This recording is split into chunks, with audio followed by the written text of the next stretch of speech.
What's up, guys? Today I will make my predictions on how the regular season standings will stand by the end of the season for the Western and the Eastern Conference. I will try to make it as quick as possible to not make the video boring. So let's get into it. Let's start with the Western Conference. At the 15th place, I have the San Antonio Spurs. We all know that San Antonio Spurs traded their best player DeJounte Murray to launch a rebuild and to have a good chance of getting the first pick in the 2023 NBA Draft, where they could get a true unicorn in Victor Wembanyama. From the current reports, there is a good chance that they will trade Josh Richardson and Doug McDermott, which should guarantee them being the worst team in the entire NBA next season. In the 14th place, I have the Houston Rockets, another team that is completely in a rebuild mode, and I think there's a good chance that they will trade Eric Gordon, which should guarantee them being the 14th spot in the West. In the 13th place, I have the Thunder. Even though I think Thunder are clearly better than the Rockets and the Spurs, I don't see them being any higher nor any lower than the 13th place in the West. Their second pick of the 2022 NBA Draft, Chet Holmgren, will miss the entire season,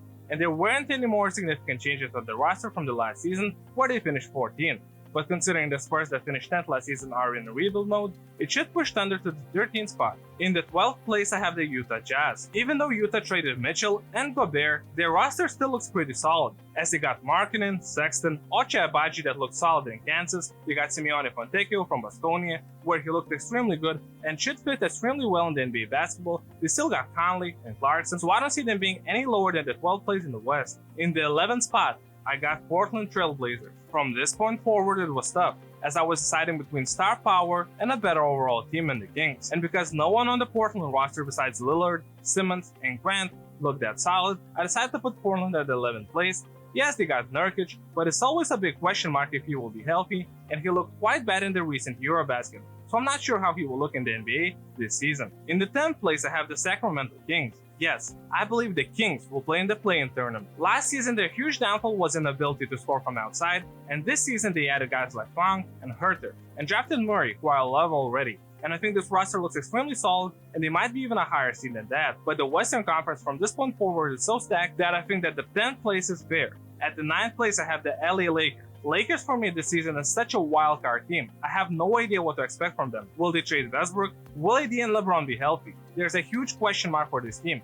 So I placed them 9th, even though if healthy, and if they trade Westbrook for Buddy Hield and Miles Turner, I think this team can do some damage in the Western Conference, and even fight for a championship. In the 8th place, I have the Minnesota Timberwolves. Yes, some people will say that I'm crazy for placing them at the 8th spot, but I hate the Rudy Gobert trade. Let me remind you that Rudy Gobert was unplayable last year in the playoffs versus the Mavericks, but all of a sudden, now he's worth 4 first-round picks and half of the team. I think there's a good chance that the Timberwolves will be even a lower seed than the 8th seed, and I only place them this high because I believe in Karl-Anthony Towns and Anthony Edwards, and how good they are. In the 7th place, I have the New Orleans Pelicans. I think Pelicans are a really good team, and no one will want to play them in the playoffs. But the reality is that the Western Conference is so stacked that there are no free spots higher than this. However, I wouldn't be surprised if the Pelicans manage to grab the 6th seed. In the 6th place, I have the Phoenix Suns. Yes, this might come as a shocker, but I don't see Suns being that good. Chris Paul last year at times looked old, and now he's a year older. They will lose Crowder, as we all know that the Suns want to get rid of him, and he wants to leave as well. They lost JaVale McGee, that was a very good clog in their system, and they lost Aaron Holiday, who was another important piece of the bench. The players they added are not as good as the ones they lost, so I think Suns will drop severely from the last year. In the 5th seed, I have the Denver Nuggets. Nuggets, in my opinion, can be much higher. I just don't know in what form Jamal Murray will be after such a long time with an injury. If we will see Bubble Murray back, then they can easily be a top 3 seed. In the 4th place, I have the Dallas Mavericks. I don't think Dallas will miss Jalen Brunson that much, and they added Christian Wood, which should improve them significantly. Also, Luka seems in a better shape than he was to start the last season. In the 3rd place, I have Memphis Grizzlies. I think they will be better than last season, but I have them 1 spot lower because I believe the top 2 teams are also better than the last season. In the 2nd place, I have the Golden State Warriors. Their returning NBA champions, I think, will be even better than last season. Klay had a full offseason, Wiseman is coming back, and they added guys like DiVincenzo and JaMychal Green that will fit their system perfectly. And at the 1st place of the Western Conference, I have the LA Clippers. I think they are so deep, which is all the regular season is about. You need to have your stars, but if you have a good bench, you will be a good regular season team.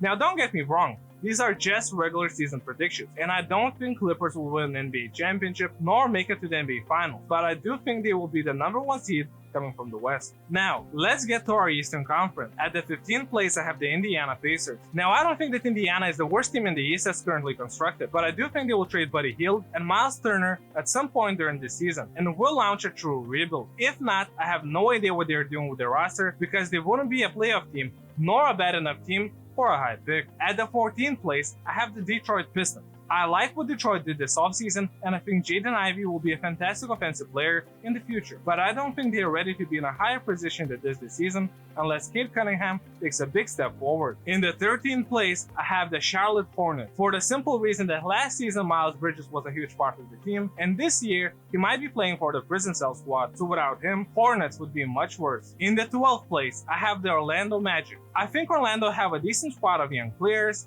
and Paolo Banchero, in my opinion, is a culture-changing player, so I predict that they will be a pretty good team. In the 11th place, I have the Washington Wizards. I think Washington can fight for the 10th place in the Eastern Conference, but it's gonna be tough as their bench is simply empty, and Porzingis gets injured every single season. So I predict that they will end up 11th, as it is a more realistic scenario. In the 10th place, I have the New York Knicks. I don't think that the Knicks will suddenly become this great team because they added Jalen Brunson, but they finally have a good ball handler, and that should be enough for them to make the play-in tournament. But teams ahead of them are simply better, in my opinion. In the 9th place of the Eastern Conference, I have Chicago Bulls. Factoring the fact that Lonzo Ball is still out indefinitely, and they look like a completely different team with him than without him, I believe that Chicago will finish 9th in the East. At the 8th spot, I have the Toronto Raptors. Toronto have a solid team, but then again, I think Cavs, Nets, and Hawks all improved by quite a lot, and all will be a higher seeded than the Raptors. At the 7th spot, I have the Atlanta Hawks. I think the team will miss Herter to a degree, but adding DeJounte will fix the ball handling issue, as when Bogdanovich got injured, Trey was the only guy on the Hawks that was a good ball handler left, and with DeJounte on the squad,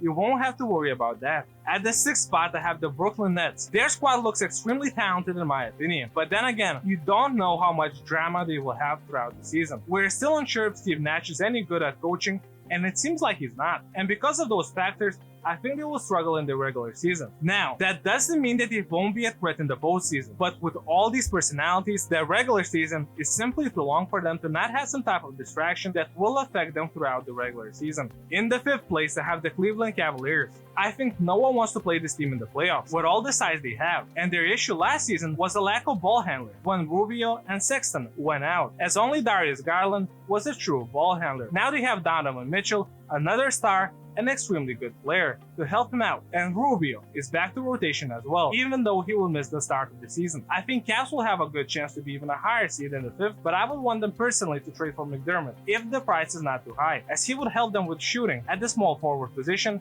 which they desperately need. At the 4th place, I have the 76ers. This team looks really good, but for them to be a higher seed than that, James Harden has to play much better than he did last season, and who knows?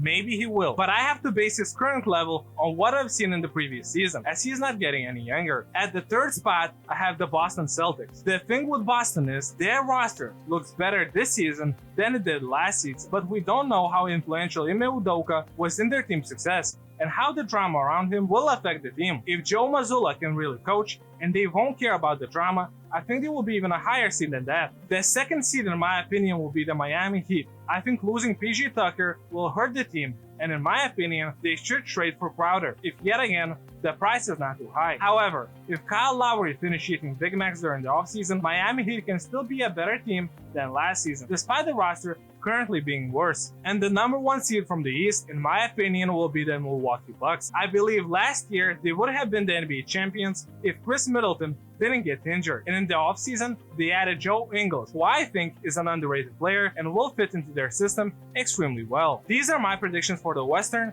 and the Eastern Conference. Let me know yours in the comments below, subscribe to the channel, like the video, and see you in the future content.